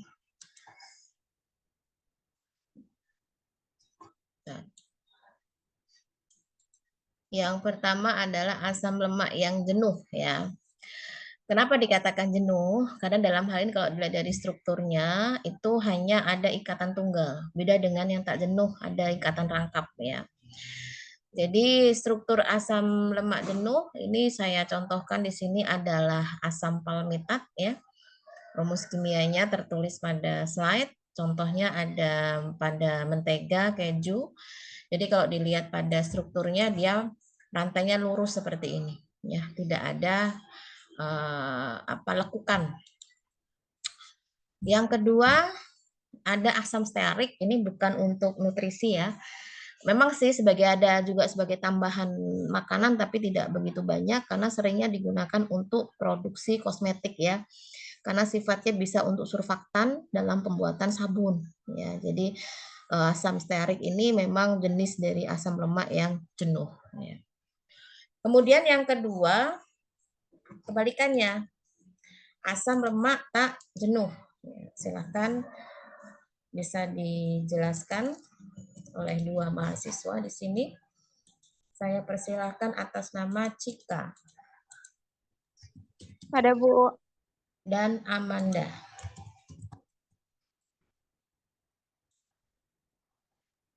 Baik Ibu, izin menjawab. Asam lemak tak jenuh itu adalah asam lemak yang mengandung setidaknya satu ikatan ganda dalam rantai hidrokarbon. Ikatan ganda menyebabkan rantai hidrokarbon menekuk. Contohnya itu ada asam oleat, struktur kimia C18, H34O2, ditemukan pada minyak zaitun. Terima kasih, Bu. Baik, Ibu izin menjawab. Asam lemak tak jenuh yang mengandung setidaknya satu ikatan ganda dalam rantai hidrokarbon. Ikatan ganda menyebabkan rantai hidrokarbon menekuk. Contohnya asam oleat. Rumus kimianya yaitu C18H34O2. Ditemukan pada minyak zaitun. Terima kasih, Bu. Oke, baik. Terima kasih juga. Ya, ini kebalikan dengan jenuh tadi ya. Rantainya tidak tunggal, tapi dia rangkap ya. Dia punya ikatan ganda. Ini yang menyebabkan rantai hidrokarbonnya itu akan menekuk, tidak lurus seperti jenuh tadi ya. Contohnya pada asam oleat ya. Ini banyak ditemukan pada minyak zaitun. Ini contoh saja, yang lain banyak ya. Nah, untuk memperluas pengetahuan kalian ya, di sini sudah saya berikan contoh-contoh atau nama-nama asam lemak jenuh ya. Baik itu sifatnya jenuh atau sifatnya tak jenuh ya. Jadi diminta berasal dari apa sajakah asam lemak jenuh berikut ya. Masing-masing minimal ada 2 ya. Jadi kalau semisal asam butirat itu berasal dari tanaman atau hewan, tulis tanamannya apa, hewannya apa, ya. Lalu tulis juga nama simplicianya dari tanaman yang sudah dituliskan atau hewan yang sudah dituliskan, dan nama spesiesnya apa. Kalian sudah belajar kan membedakan mana nama untuk simplicia, mana untuk nama tanaman, dan siapa yang mengerjakan ya. Ini silakan kalian bisa menggunakan kelompok praktik biokimia kemarin ya. Jadi ini tugas kelompok saja. Jadi silakan kalian melengkapi tabel berikut ya. Tidak usah membuat lagi tabelnya, silakan bisa di copy paste. Nanti materinya saya sharekan. Itu bisa kalian lengkapi saja ya sesuai dengan instruksinya. Ada asam butirat, ada asam kaproat, ya, asam laurat, miristat, palmitat, stearat, arakidat, ya. Jadi ini silahkan kalian bisa lengkapi. Nah ini untuk yang asam lemak jenuh. Kalau yang tak jenuh ini sudah ada rinciannya, ada asam palmitoleat, ada asam oleat, linoleat, linolenat, dan asam arachidonat. Ya, silakan masing-masing 2, ya minimal 2. Syukur-syukur bisa lebih dari 2. Menyesuaikan aja jumlah mahasiswanya. Jangan sampai nanti ada mahasiswa yang tidak kebagian menjawab, ya berarti tidak mendapatkan nilai. Nanti silakan ditulis nama yang mengerjakan siapa di sini, ya. Artinya kalau memang ada 2 ya satu-satu kan. 1 siapa yang ngerjain, 1 siapa yang ngerjain. Ya, jadi semuanya harus terlibat dalam proses pembuatan tugas ini. Ya, ini hanya melengkapi saja, jadi tidak perlu membuat makalah dan lain-lain. Oke, selanjutnya kita masuk ke lipid ya atau lemak. Ini sudah beda lagi dengan asam lemak tadi, tapi juga ini bisa diperoleh dari tanaman ya, dan memang sudah ada beberapa pemanfaatannya di bidang kefarmasian ya. Silakan bisa dijelaskan apa itu lipid dan berikan contohnya. Saya persilahkan atas nama Feby dan Sabrina. Ada Feby dan Sabrina? Ada, Bu. Oke, silakan.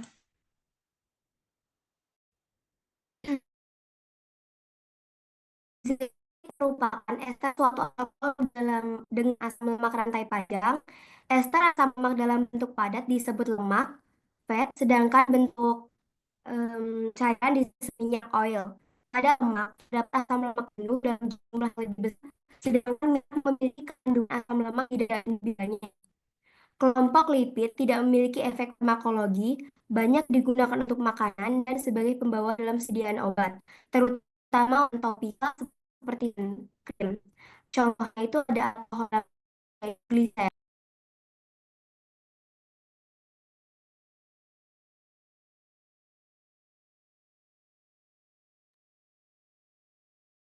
Lipid atau lemak merupakan ester suatu alkohol dengan asam lemak rantai panjang. Ester asam lemak dalam bentuk padat disebut lemak atau fat, sedangkan bentuk cairan disebut minyak atau oil. Pada lemak terdapat asam lemak jenuh dan jumlah yang lebih besar, sedangkan minyak memiliki kandungan asam lemak tidak jenuh lebih banyak. Kelompok lipida tidak memiliki efek farmakologi, banyak digunakan untuk makanan dan sebagai pembawa dalam sediaan obat, terutama untuk penggunaan topikal seperti salep dan krim. Contohnya, alkohol dalam lemak itu gliserol dan alkohol dalam lilin atau wax itu setil alkohol. Sudah, Bu.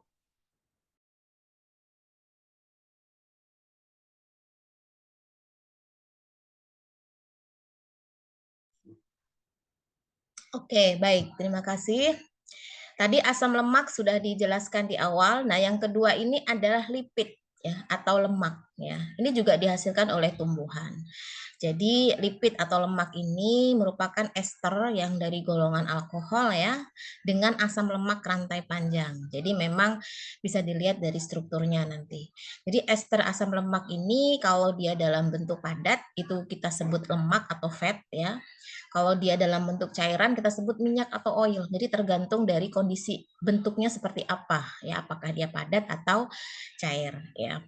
Nah, pada lemak ini terdapat lemak jenuh dalam jumlah yang lebih besar ya. Sedangkan minyak memiliki kandungan asam lemak tidak jenuh lebih banyak.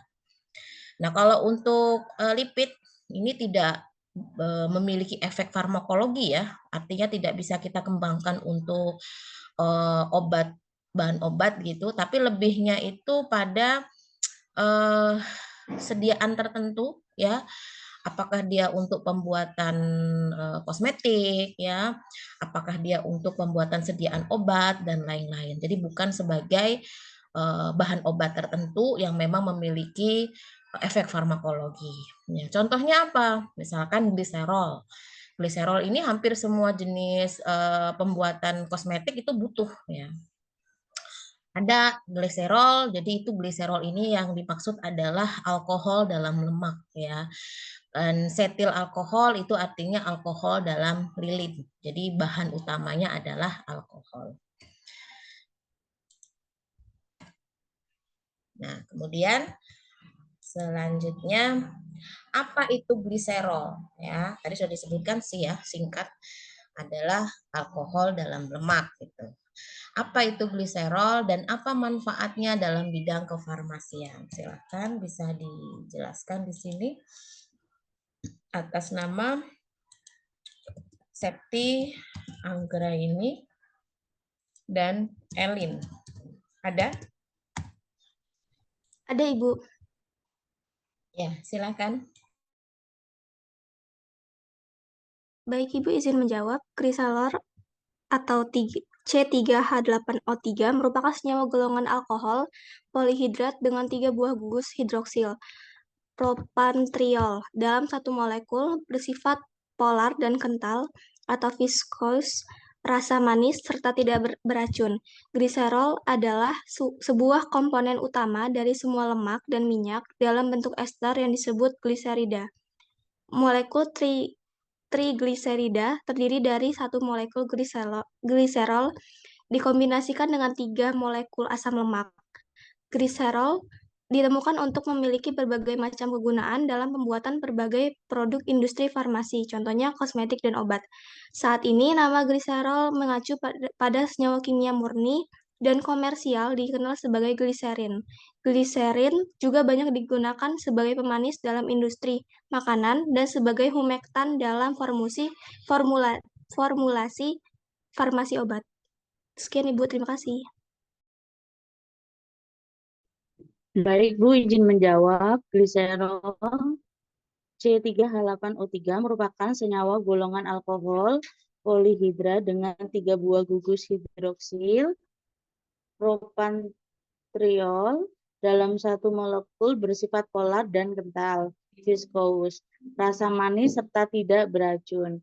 Gliserol adalah sebuah komponen utama dari semua lemak dan minyak dan berbentuk ester yang disebut gliserida. Molekul trigliserida terdiri dari satu molekul gliserol dikombinasikan dengan 3 molekul asam lemak. Gliserol ditemukan untuk memiliki berbagai macam kegunaan dan pembuatan berbagai produk industri, farmasi, kosmetik, dan obat. Saat ini nama gliserol mengacu pada senyawa kimia murni dan komersial dikenal sebagai gliserin.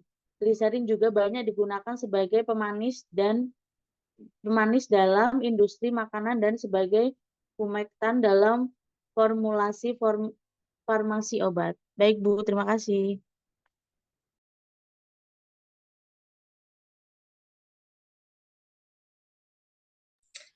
Oke, baik. Tadi disampaikan lipid itu memang kalau dari segi kemanfaatannya tidak untuk bahan obat ya. Artinya karena sifatnya yang tidak memiliki efek farmakologi, tetapi bukan berarti tidak bermanfaat, tidak ya. Tapi lebih untuk mendukung. Misalkan pembuatan dalam berbagai produk industri seperti kosmetik, obat gitu ya. Nah, gliserol ini tadi sudah disampaikan itu gabungan ya, alkohol dalam lemak gitu kan, merupakan senyawa golongan alkohol polihidrat yang memiliki 3 buah gugus hidroksil dalam satu molekul ya, dan sifatnya itu dia polar dan kental itu. Rasanya manis dan tidak beracun. Jadi kalau kalian nanti praktik yang kaitannya dengan teknologi sediaan, coba diperhatikan ya bentuk gliserol itu seperti apa, karena ini paling sering digunakan. Nah, gliserol itu sebuah komponen utama dari semua lemak ya dan minyak. Jadi dalam bentuk esternya itu disebut gliserid. Nah, molekul trigliserid itu terdiri dari satu molekul gliserol yang dikombinasikan dengan 3 molekul asam lemak, jadi gabungan ya. Nah, gliserol itu ditemukan di berbagai produk ya. Kegunaannya sih untuk produk industri, misalkan kosmetik atau obat gitu. Nah, untuk saat ini memang gliserol itu mengacu pada senyawa kimia murni ya, yang komersial yang disebut dengan gliserin gitu. Nah, gliserin itu banyak digunakan sebagai pemanis dalam industri makanan dan juga sebagai humektan ya dalam formulasi sediaan obat. Oke, itu untuk yang gliserol. Kemudian selanjutnya setil alkohol ya. apa itu setil alkohol ya, dan manfaatnya apa di bidang kefarmasian, silakan bisa dijelaskan. Ada Indah Dwi dan Nur Aisyah. Ada Indah Dwi dan Nur Aisyah? Ada, Bu. Ya, silakan. Apa itu setil alkohol? Mbak minum apa? Setil alkohol adalah memiliki karakteristik berupa serpihan putih, licin, granul atau kubus putih, bau khas lemah, dan rasa lemah. Pelarutannya yaitu tidak larut dalam air, larut dalam etanol, dan dalam etar. Pelarutannya bertambah dengan naiknya suhu. Setil alkohol dan apa tadi ya? Suhu leburnya yaitu antara 45 derajat Celcius hingga 50 derajat Celcius. Setil alkohol digunakan pada emulsi air dalam minyak sebagai peran sebagai pengemulsi lemah pada tipe air dalam minyak. Setil alkohol secara luas digunakan dalam kosmetik dan formulasi farmaseutik seperti suppositoria, sediaan padat, modified, relese, emulsion, lotion, krim, dan salep. Cukup, Bu. Terima kasih. Bu, maaf mau lihat pertanyaannya tadi, Bu.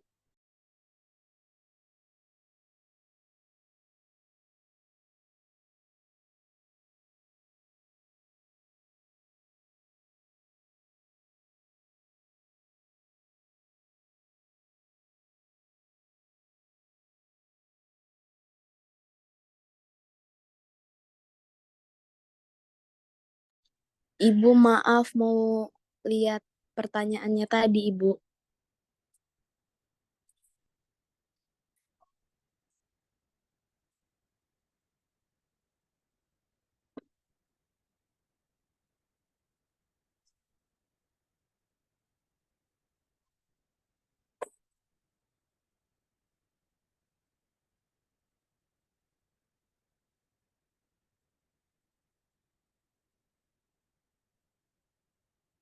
Fungsi setil alkohol dalam kefarmasian sebagai zat pengental dan pengemulsi untuk membantu menjaga bahan-bahan produk agar tetap terpisah.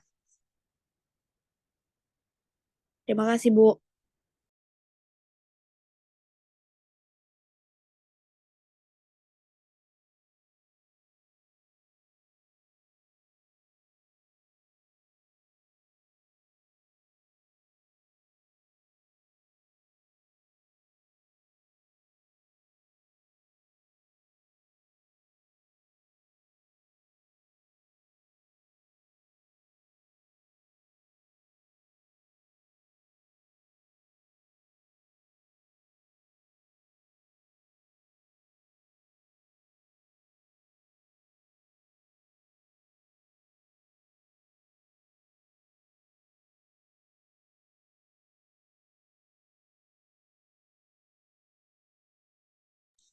Oke, selanjutnya adalah setil alkohol ya.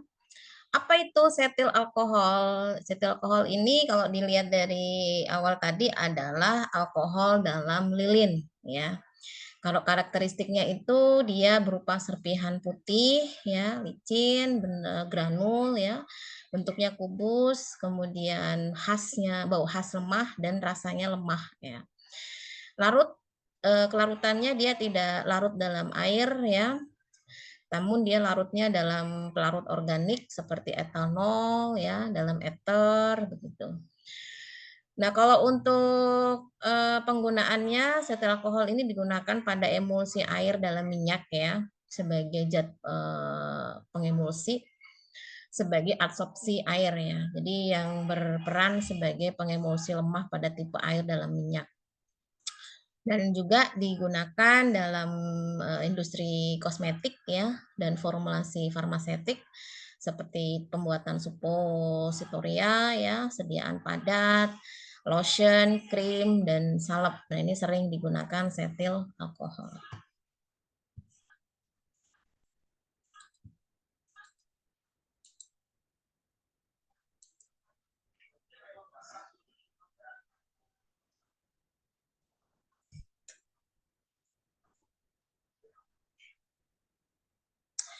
Oke, selanjutnya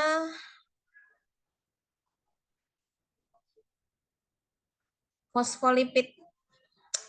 Apa itu fosfolipid? Perannya untuk apa? Dan berikan contohnya. Atas nama Gita.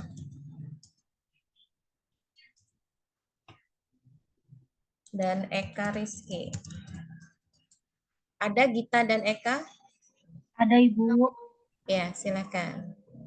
Izin menjawab Ibu, fosfolipid merupakan terdiri dari 2 asam lemak, 1 gugus fosfat, dan 1 molekul gliserol.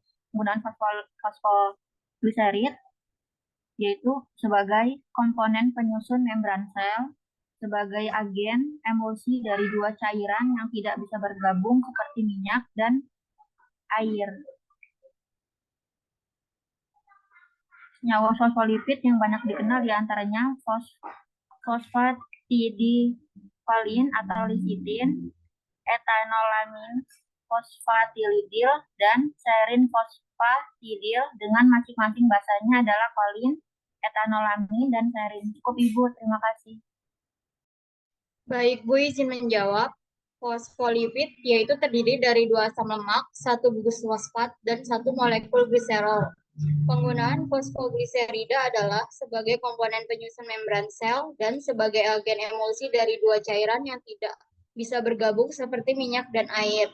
Senyawa fosfolipid yaitu yang banyak dikenal diantaranya fosfatidilkolin atau lecitin, etanolaminofosfatidil, dan serin fosfatidil. Dengan masing-masing biasanya adalah kolin, etanolamin, dan serin. Cukup Bu, terima kasih.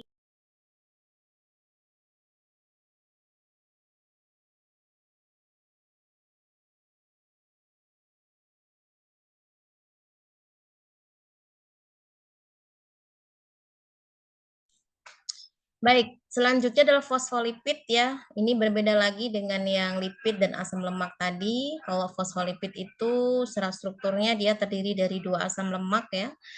Ada fosfat dan ada gliserol.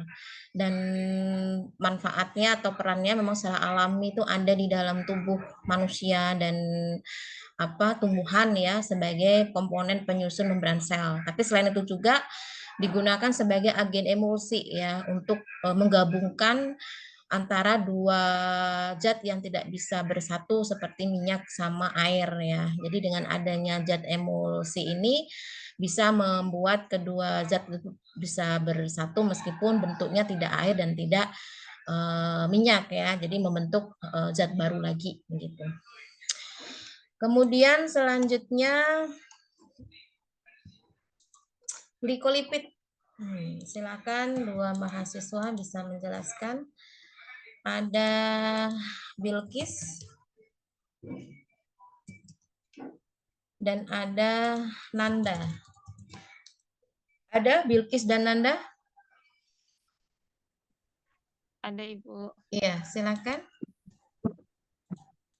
Izin menjawab, glikolipid tidak terlalu banyak ditemukan pada tumbuhan. Yang ditemukan paling sering berupa senyawa yang berikatan dengan gula quinofosa. Glikolipid yang terdiri dari ceramida, sigmosin, ditambah asam lemak dan karbohidrat rantai pendek dan tidak memiliki gugus fosfat. Glikolipid membantu melindungi membran plasma dalam kondisi buruk seperti pH rendah. Terima kasih, Bu. Baik Bu, izin menjawab.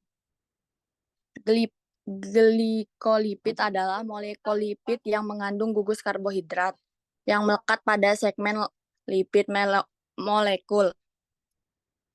Merupakan komponen penting dari membran sel dan memiliki peran penting dalam berbagai fungsi seperti menjaga kestabilan membran sel, membantu pengenalan sel-sel yang penting dalam kekebalan jaringan dan pembentukan jaringan.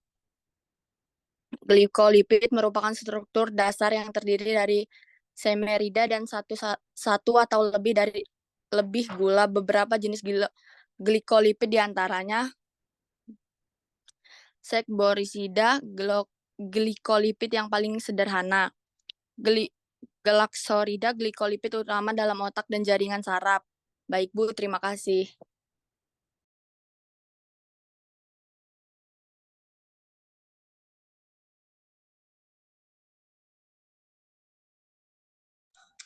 Oke, untuk pertanyaan terakhir karena waktunya sudah habis ya. Apa bedanya lemak dan minyak ya? Untuk kesehatan lebih mana yang baik untuk keduanya? Saya persilahkan atas nama Retno S. Biar Bu. Dan Triska. Silakan. Baik Bu, perbedaan lemak dan minyak. Lemak yang pertama padat pada suhu kamar, mengandung asam lemak jenuh, yang ketiga banyak terdapat dalam hewan.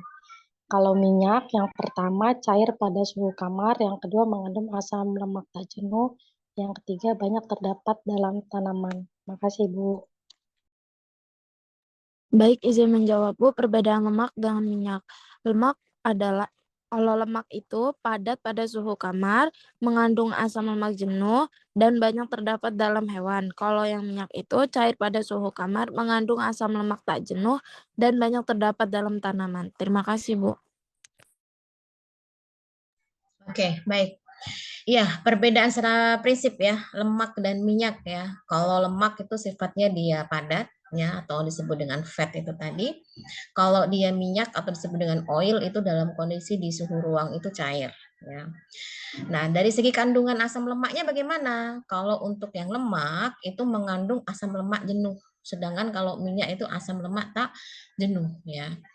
Kalau lemak itu banyak terdapat pada hewan dan minyak terdapat pada tanaman. Tentunya kalau dilihat dari potensinya terhadap kesehatan ya minyak berarti yang memang lebih banyak diprioritaskan karena sebagai sumber LDL tertinggi ya. Jadi apa namanya yang sebagai lemak baik ya di dalam tubuh kita yang nantinya akan mencuci bersih lemak-lemak yang sifatnya jahat di dalam tubuh kita. Jadi jangan sampai terbalik jumlahnya begitu. Butuh tapi tidak banyak ya kalau untuk yang lemak jenuh.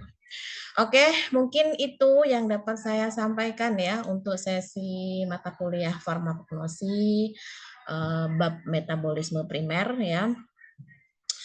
Nanti akan ada info selanjutnya ya untuk berikutnya yang sudah saya sampaikan di awal tadi untuk rencana pertemuan kita berikutnya di sisa pertemuan sebelum pelaksanaan UAS ya. Karena jadwal UAS sudah launching, jadi harapannya kalian bisa mempersiapkan itu dengan baik dari setiap materi yang sudah saya berikan ya. Artinya dalam hal ini silakan mempersiapkan sedemikian rupa nanti untuk bisa dikerjakan dengan baik dan harapannya sih tidak ada yang tidak lulus ya selama kalian mengikuti semuanya dengan baik. Oke, mungkin itu yang dapat saya sampaikan sebelum saya tutup. Ada pertanyaan? Kalau tidak ada, kita cukupkan ya pertemuan kita hari ini. Mari kita tutup membaca hamdalah bersama-sama. Alhamdulillahirrahmanirrahim. Terima kasih, selamat siang, dan saya akhiri. Assalamualaikum warahmatullahi wabarakatuh. Waalaikumsalam warahmatullahi wabarakatuh. Terima kasih, Bu. Terima kasih, Bu. Sama-sama.